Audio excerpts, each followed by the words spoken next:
I want to begin with Norman Floyd Barnes as, of course, there's a substantial naval force in the Middle East, and Saudi Arabia says it's not going to allow its airspace or territory to be used for military action against Iran.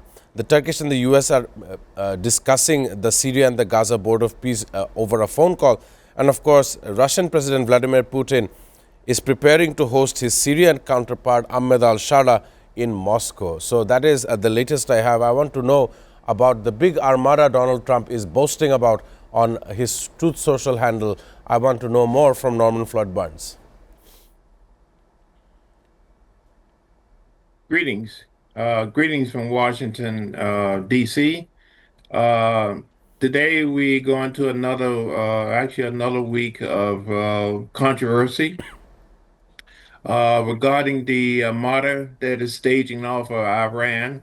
The U.S. is stating that they have assembled a full tactical force to stand by in the standby status to ensure that Iran complies with their request to stop the killings. And it appears that the task force is waiting for orders from the president in regards to what they're going to do in terms of military action. So right now they're in a staging holding mode. Nothing is imminent right now, but that could change, as you know, with the Trump administration. Everything goes minute by minute. So right now, we're waiting and seeing exactly what's going on, but they have the military capability right now and position waiting for the green light from the commander in chief. Of course, all of these missions, the ones that we've seen in Venezuela earlier on this year at the beginning, and of course, if there were to be any kind of incursion, vice versa with Iran, it would definitely take a toll on the economics of war. And I believe that moving such a huge strike carrier group, such as the Abe Lincoln strike carrier group to the Middle East, does take a lot of funds, does require a lot of burning of assets. So not only so, we see a regional player, Saudi Arabia, who is saying constantly that it will not allow its airspace or territory to be used for military actions against Iran, given the fact that both Donald Trump and Mohammed bin Salman are, of course, very allied and very close partners as well. So I want to understand other players in the region, what are they trying to say? Norman Floyd Barnes. Uh, at the current time, right now, we are having a lot of conversation from the UAE and other players about the impending military action. But you can rest assured that there's plans in place. The United States is not going to go at this. Uh, they're not going to go into Iran without the cooperation and the support and the involvement of the regional players. Like I said, the new policy is Western first. So there's a plan in place involving several of the other countries in the region to take military action. And basically Israel will be involved in it. I believe the UAE and other countries, other bases there will be involved in that. So it's not going to be just a military armada assault from the carrier group Abraham Lincoln. Will be a regional response to this. So certain things are in place, plans are in place. It's just staging right now, waiting for the green light, and it will be a multi country uh, uh, response to this. So it looks like this weekend could be a good time for this to happen, but we don't know. We have issues here. You know, we have our Congress is trying to figure out our budget, and we have this issue with the domestic. We're dealing with domestic. They call it domestic terrorism in Minnesota. So there's a lot of things going on right now, and the president is trying to juggle a lot of apples right now at this week. This week will be a very historical week in terms of how we move forward for the rest of the year. and things that occur, I believe, this weekend will give us more insight on exactly where this Trump administration is going to go between now and midterm. A brilliant analysis from Norman Floyd Barnes about the impending issues that are affecting common Americans as well as the American environment of people living there. I want to have another question to Norman Floyd Barnes. I know that President Donald Trump is aware of the double shootings that happened in Minnesota, and his administration is saying, as of yesterday, he's going to de escalate a little bit in Minnesota. That is what he has said yesterday, and on a Fox News interview, he has said that bottom line, it was terrible. Both of them were terrible. Of course, earlier on in January, Renee Good was fatally shot by an immigration officer, followed by Alex Pretty, who was killed after being stopped by border agents this past weekend. So, of course, these deaths have ignited protest not only in the locality but also across America.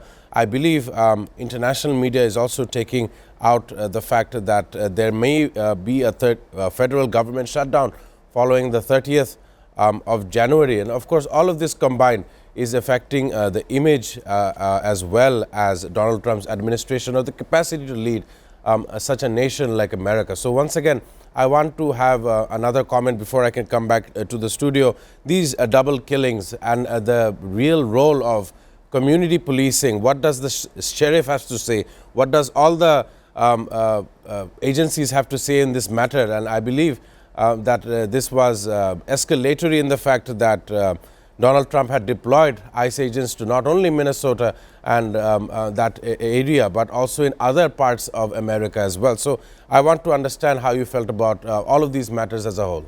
Norman Floyd Barnes. Thank you for that question. It's very complicated, particularly being a retired law enforcement officer myself. The notion of federal officers and how they are working and performing now is something as we're law enforcement officers stating we have never seen before. Uh, their actions are based on a total different training model. The actions are taken are not coordinated with the local and state law enforcement officers are now looking at this situation as a cleanup mess regarding these invaders. These federal officers are going in there and starting up a lot of problems with the communities. The communities are now responding back, but they are now resisting.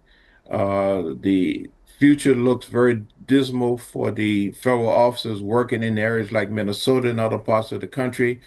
Congress is now not satisfied with the little action taken by the president and his administration regarding change of leadership there and the removal of some of the border patrol, but the activities and the trust is broken in Minnesota and different areas.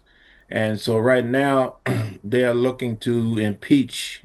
Congress is some congressmen are bringing up orders to impeach the current Secretary Norm of Homeland Security, and they want ISIS terminated. The entire agency they want terminated. And you're going to get the first test this weekend regarding the vote for the budget. A lot of the money for the future of ISIS is tied up in there, and they want the money be held up, not involved, and they want certain changes. They want this whole ISIS thing to be eliminated because they don't look like it serves the best interests of the United States people. It serves the interests of the current administration, but the issue right now, how much you want to do, and some of the Congress are stating that this is worth shutting down the government. And that's will have a long-term impact, maybe longer than the previous one we had in 2025 to shut down. Right. This is something that we're looking at American values is being brought to the table, and now it appears that the Democratic Party and some of the Republican Party, matter of fact, the mainstream of the United States, is not in favor of this authoritative military action put on by the Trump administration. And we will have a response prior to the election. The election will basically, the midterm will give us a better indication exactly in the voters' box. But right now, they're going after the funding for the federal government, and to the point where they're willing to go and sacrifice people jobs, agencies, and funding for people because of this matter. That's how strong the American uh, people are concerned about this action. And what we're waiting to see exactly what President Trump and his administration response will be regarding this. Will they continue? Will they back off, or will they make a some type of concession? My Right. opinion is that some type of deal will be made by the deal maker, Donald Trump. Of course, we know Sir Keir Starmer is heading to China for a 3-day visit, the first time a UK Prime Minister has visited the country since 2018. And alongside him is traveling around 60 British business and cultural leaders will all meet President Xi Jinping and develop trade ties. And on the flight, he was, of course, saying that he wants a comprehensive and consistent approach to China rather than veering from golden age to an ice age. And on various issues such as human rights, Starmer says that I've always raised issues that need to be raised while declining to go into specifics. I want to ask this to Norman Floyd Barnes. This would be the second Western leader coming into China, talking with the Chinese this very month. Of course, we know Mark Carney had landed in China, who's the Prime Minister of Canada, and he had made sure of deals which included almost $1 billion US dollars in investment, Chinese investment in Canada, which is important for the Canada economy to grow. And this time around, we see the UK Prime Minister visiting China, and this entire movement towards China, move away from the US and moving towards China, this entire step, why it is happening and who is aiding this process. Do you think that the policies of Donald Trump is forcing some of these allies to look elsewhere other than the Western Hemisphere? Very important questions I want to pitch forward to Norman Floyd Barnes. Yes, thank you. It appears that the world is shifting. Dynamics, the multipolar world is now realizing that they have to, each country, each region, each community now have to realize that they have to protect their own interests. The United States has came out this year with their policy on how they want to proceed dealing with the world. They have an emphasis, the United States emphasis on focusing on maintaining, developing the American first way, and that is largely focused on uh, controlling what happens in the Western Hemisphere. Consequently, other players like Europe and the Middle East and other parts of the world has to now look at other partners, other ways of doing business. China has always stated that we are going to be the alternative. So people are now looking at an alternative, and yeah, as you know, China is a very is a country built on infrastructure development and trade and commerce. So they are now engaging with these European countries and other players that want to do business. Right now, we're talking global business, and global business is being talked to, and China's now greeting, inviting, and engaging with several European countries, other parts of the world to uh, get things better, more efficient, and without a lot of controversy, and make it tariff free. The U.S. Implications of using tariffs and military force is not being accepted very well uh, on a global platform.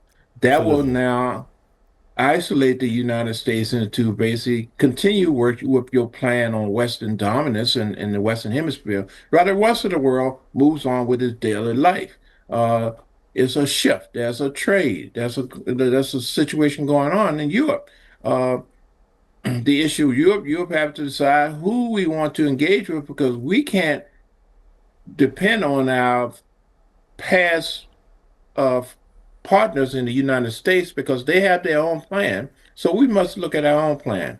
So right now is an open market, which is good for the world.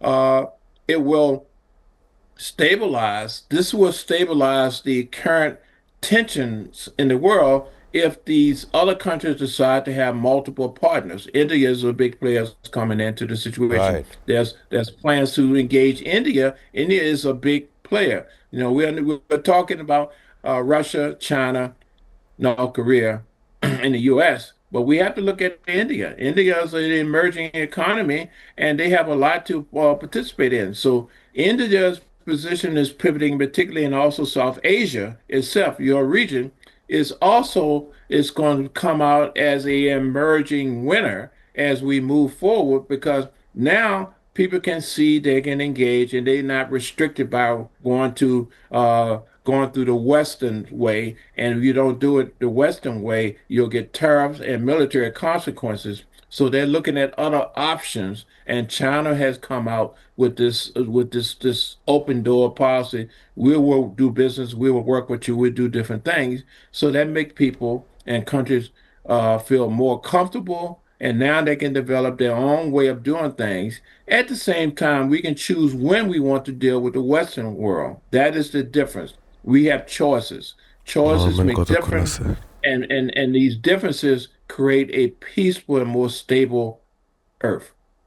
We were talking regarding the relationship between UK and China, and of course, you mentioned the EU-India deal as of 2026, the Comprehensive Free Trade Right. Agreement (FTA) has joined with Investment Protection Agreement and Geographical Indications, the GI agreement as well.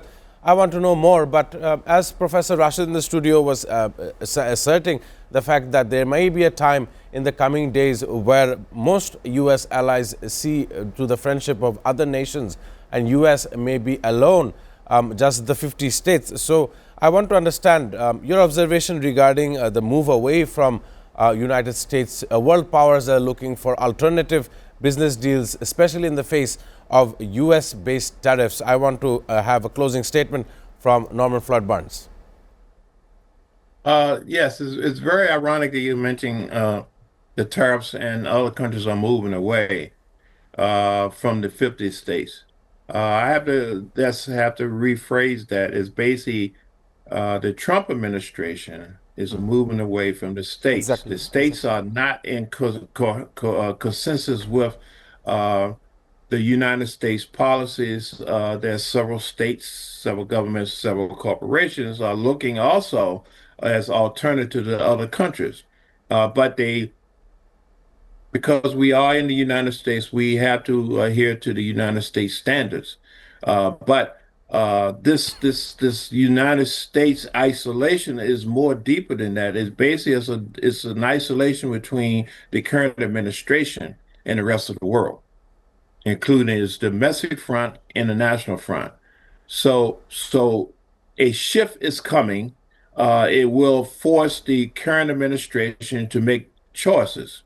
Do they want to exist or do they want to participate in the new world order? There's a new world order coming.